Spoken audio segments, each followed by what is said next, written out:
right. Let's see how our technology is doing here. I also feel like I might be having a wardrobe failure, and I don't think it will be as exciting as Janet Jackson's was. So bear with me. It's the way the mic is wired. It's feeling a little awkward for me. So thank you, Paige and Greg. So much appreciation for you.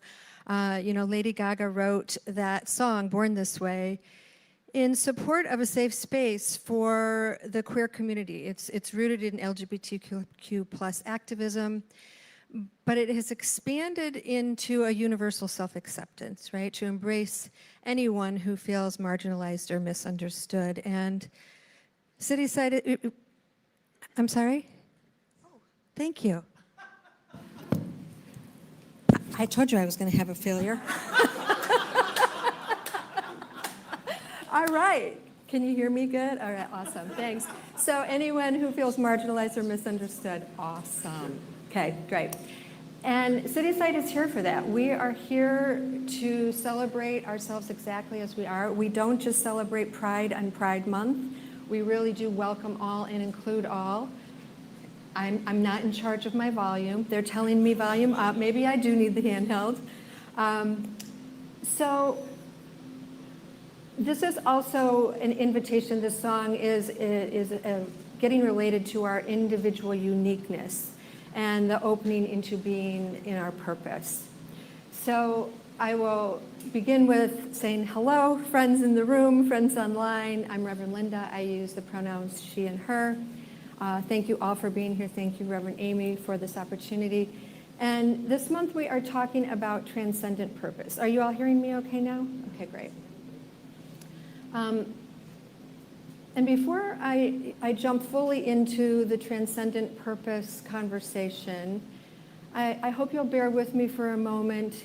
It feels important to acknowledge that there was another dark mark in the division in our country that occurred this week.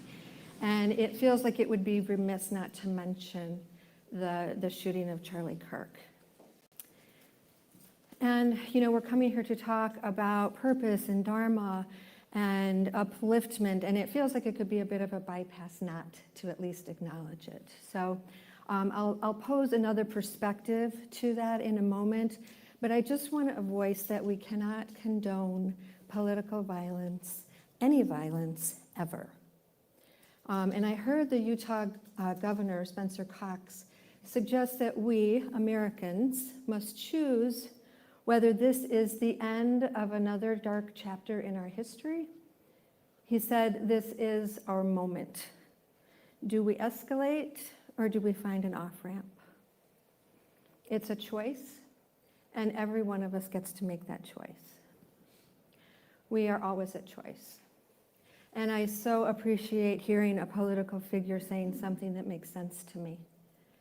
And another bit of hope I found in the midst of this tragedy, I read about a couple of college students from opposing political viewpoints, a Republican and a Democrat organizer. They came together to create a new group based on nonviolence. It may seem small, but there is hope in that. And I believe we are being charged with finding ways to come together across the divide. And I really want to encourage you to join our compassionate communication group, the second Wednesdays. We look at universal needs. The practice begins in our personal lives, right? In our personal relationships. Because the world out there is just a macrocosm of what's going on within us. So when we develop self-connection, understand our unmet needs, we can develop compassion for others and understand their unmet needs, and then new solutions are possible. So it's no longer an option, it's a requirement. We're required to do our work in here and out here in relationship, right?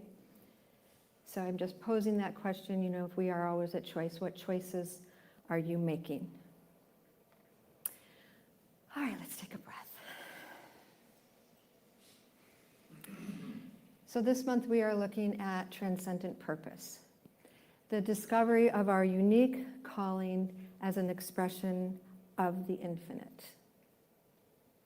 So true purpose, not necessarily purpose that's associated with achievement, but a purpose based on alignment with spirit, alignment with truth. When we live in service to something greater, our lives become a gift to the whole.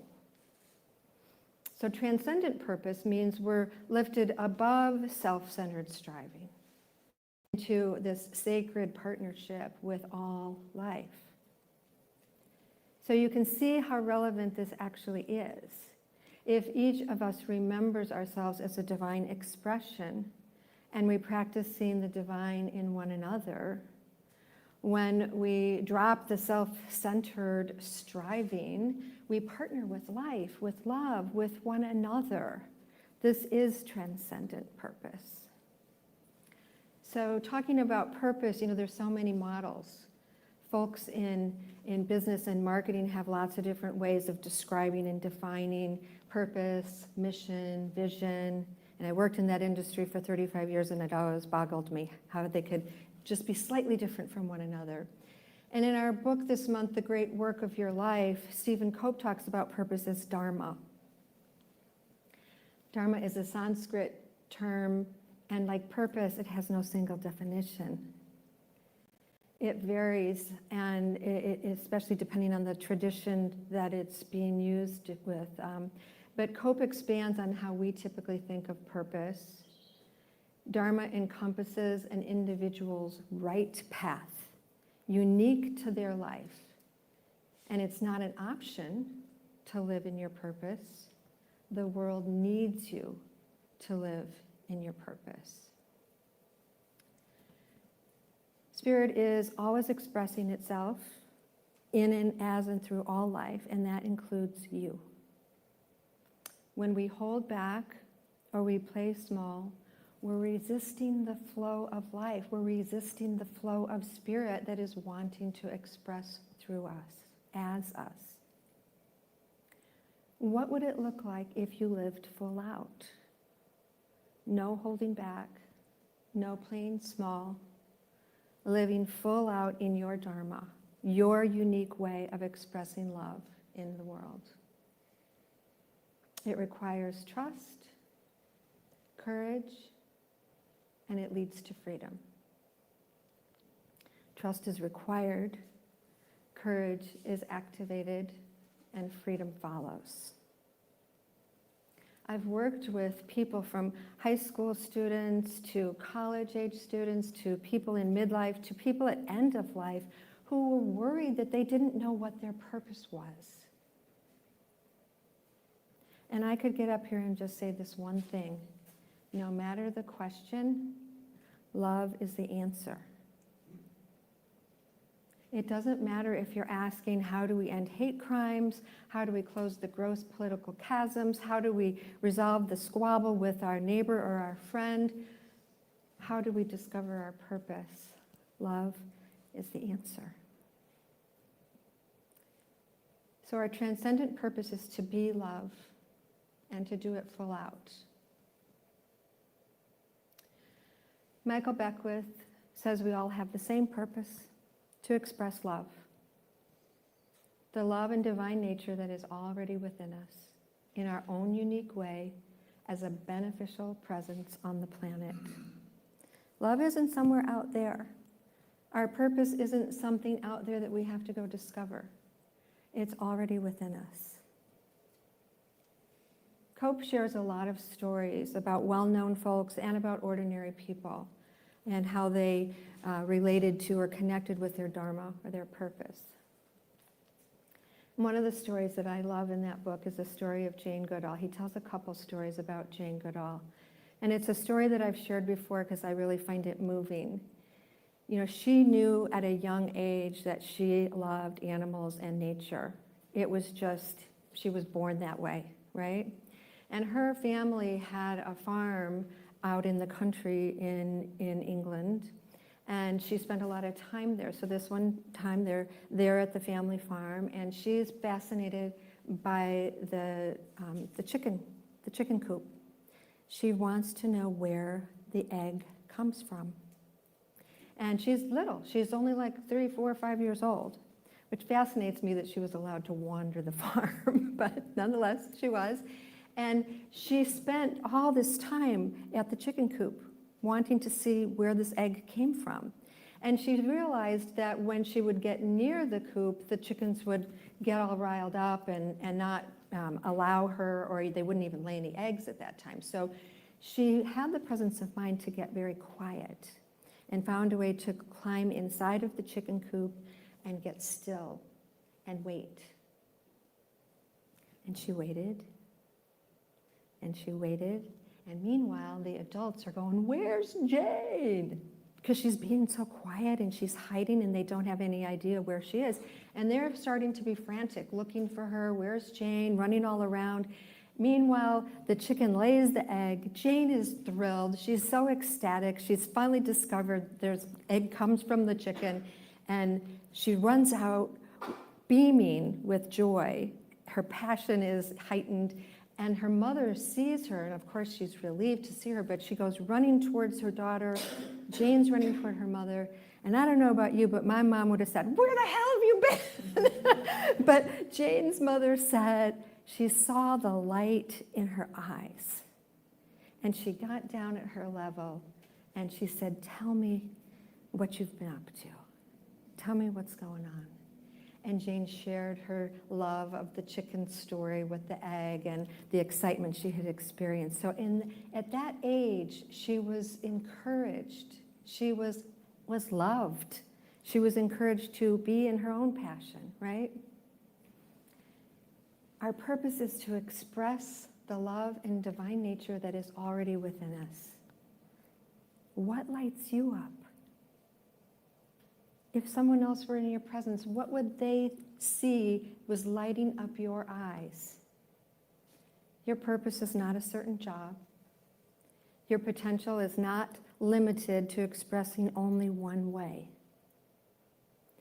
Your purpose is to express love in your own unique way as a beneficial presence on the planet. So we're being invited to dial into the way of expressing love that is uniquely you as a beneficial presence. When we live in service of something greater, our lives become a gift to the whole. And I'm reminded of the book by Gay Hendricks, The Big Leap, where he talks about being in your genius. It's when we're alive, expansive, and free. It's the intersection of our gifts and Spirit's call. I think of it as the thing you're doing when time stands still, when work doesn't feel like work, when it feels like the divine is working through you. A friend said to me, it's the way he feels when he's writing. It's like something is channeling through him. Look at Paige and Greg. Talk about love being expressed and it being a beneficial presence on the planet. That's Spirit moving through them. I'm fortunate to have the experience sitting with clients where I feel like it's not me doing it, when Spirit is working through me and I'm having some understanding and connection and guidance. And when I'm creating, I'm a maker. When I'm creating, I have insights and inspiration. It comes to me. It's not, oh, I had a brilliant idea. No, it's Spirit moved through me and inspired me. It doesn't mean that it won't require practice. And living full out requires trust. This is from The Facets of Unity by A.H. Almas on basic trust. When this basic trust is present, the development of the soul moves towards being. When basic trust is relatively absent, the soul develops more toward ego. It's part of the human experience to have an ego. But the degree that we identify with ego is influenced by how much trust is present. Basic trust is the deep embodied sense that life is trustworthy, that life is supportive and fundamentally good. Without it, of course we play small. Of course we grasp for control or stay in the safe zone. With this basic trust, we can lean into Spirit. We can let go of fear and live in purpose, on purpose, live full out. So trust requires getting outside of ego to reconnect with our authentic self, remembering the truth of who we are, with unlimited potential, with love as our essence. But living on purpose requires that trust. And Ernest Holmes, the founder of the religious science and science of mind, said God, source, creator, divine, can only do for us what it can do through us. You know, many of us didn't have experiences that encouraged our light. And some of us had experiences that encouraged us and then shut us down, and we just feel confused about whether it's okay or not. So we've been dampened to varying degrees, right? So we lost trust. We developed the ego coping mechanisms, but we're invited to do the work to clear our subconscious, to lay down those masks of ego, reconnect with our authentic self, with who we really are, not the personas that we have to show up with in order to navigate life when we're in fear. And that's how we rebuild trust with ourselves, with life. And it clears the way for spirit to express through us more fully. We can reclaim our light. We can live full out. In the reading from The Great Work of Your Life, Stephen Cope asked, do you fear that you may have missed the boat?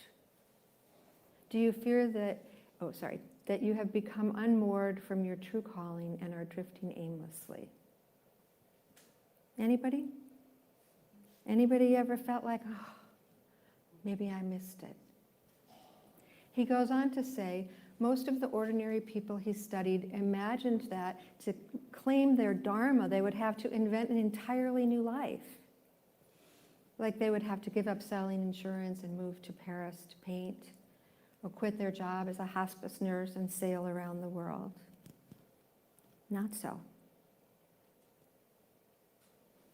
Did you ever think that you have to do something bigger or greater? He says not so. He says, as it turns out, most people are already living very close to their dharma. These people are as close as they are to the deepest mystery of dharma, just know very little about it. They don't name it, they don't own it, and they don't live it intentionally. Living full out in your dharma requires the courage to own it, to name it, and to live it intentionally. And I'm going to invite us to do that today. Living full out means embracing your dharma, your unique purpose. He says it's better to fail at your own dharma than to succeed at someone else's. Following this path requires trust and courage and leads to the freedom of authentic expression. Freedom is being unapologetically yourself. When we trust spirit, find the courage to say yes, and live full out, we discover the deepest freedom of all, to be who we were born to be. It's a choice, and every one of us gets to make that choice. There's only one life expressing uniquely as you, and when you fully embrace your authentic self, you become a clear channel for Spirit's creativity and love to express. Yes, trust is required. And yes, courage has to be activated. But freedom follows. It's worth it. Seeing little children with the light in their eyes, seeing grown people with light in their eyes. How many of us experienced that type of support as a child or had mixed messages about it? When I think of this, I have some regret about how I raised my own children. You know, we're doing the best we can, right? But I feel like I probably dampened them sometimes. And when I see my granddaughter, I am so moved. They build her up. They encourage her light. They do everything they can to support her dreams, her desires, her interests. She and Jane have it going on, right? Yet our culture would say she's spoiled. They're making her the center of attention. And I hope it doesn't hurt when she finds out that she's not that important. It doesn't have to be that way. Jane Goodall, her mother even went to the jungle with her and set up camp. It's not about blaming our past experiences. It's an invitation for us to heal what needs to be healed from our past so that we can be there for ourselves now. It goes something like this. Some point in your early life, you had an experience or a series of experiences, and you come to believe something about yourself and or the world. You unknowingly cross out some parts of yourself, sort of split off from your essence, and develop these personality traits with coping strategies and behaviors, right? How do I navigate the world based on this thing I'm believing? And then we're gathering evidence to validate the false beliefs and the personas in our survival mode. And that's when we find ourselves in that loop. As we begin to heal, we reestablish basic trust. We reconnect and accept our authentic self. We can remember our essence qualities. We can reclaim our light. We can live full out, living on purpose. And I'm going to invite us to go into a little practice and process here. And just trust that the right experience comes forward for your highest good. So if you're willing to turn your attention inward or just take a downward gaze, whatever's comfortable for you. Consider a recent experience when a limiting belief or a personality, a strong personality trait was running the show. And just let that come forward in your memory there, this experience of a challenge where you're limited in what you think is possible and you're activated to handle it through personality.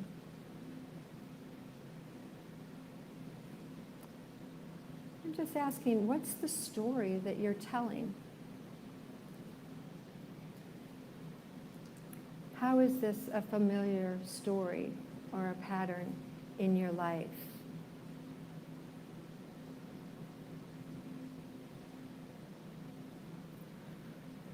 What have you made up about yourself or the world? Is there something you stopped accepting or loving about yourself?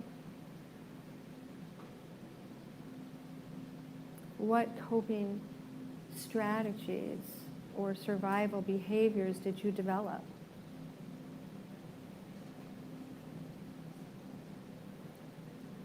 And how do these behaviors serve you? It's important to note that they're not all bad. Coping behaviors work until they don't work anymore.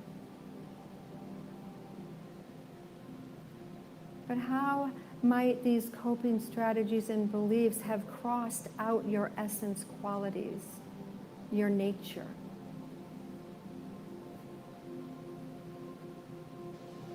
The parts of us that get crossed out actually point back to those essence qualities, our love, our purpose.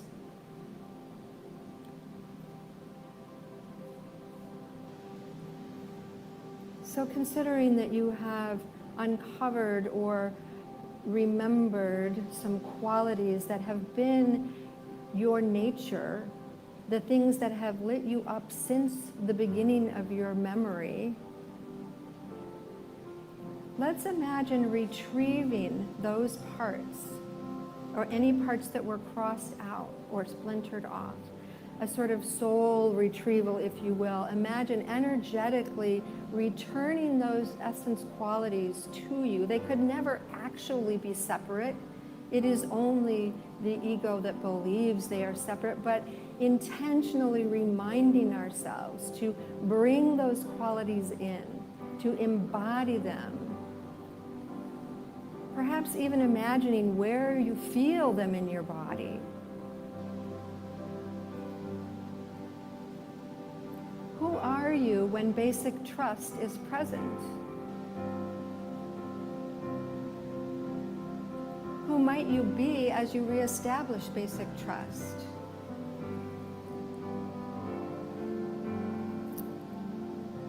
Make any agreements with yourself that are needed to feel complete here.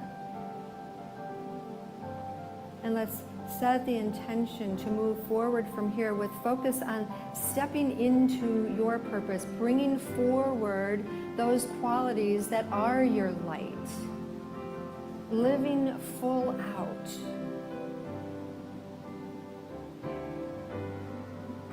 And just inquiring, is there anything that you are making up that keeps you from living on purpose? What dampens your light?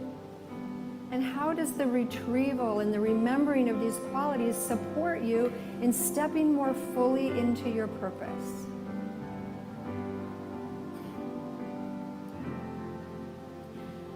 And if you can now imagine a time when you were in your genius or in your brilliance, in that high vibration of love and purpose, what were you doing?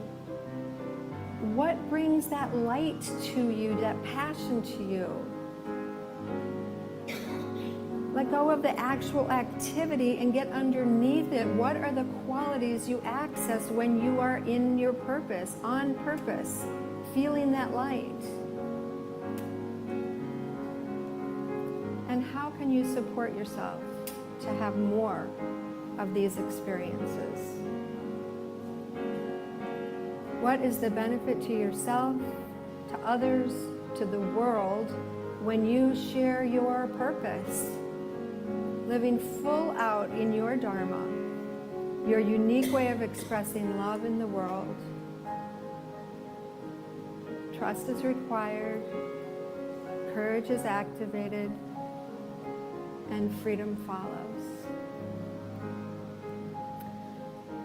And I will close us out here with a prayer, just staying in this connection, deeply connected to self, and remembering that it is there in that inner sanctuary that we have access to the infinite, that we are the conduits to spirit, that we are the channels for that love, that we are one with that intelligence, that creativity, that love, always, that it is always desiring to express in us and through us, and it expresses through us to the degree that we are available to it. And I affirm right here, right now, that we are each saying yes to opening to greater expression, to being the conduits for that love, for stepping fully into our unique expression that is a beneficial presence on the planet, that the planet needs now more than ever.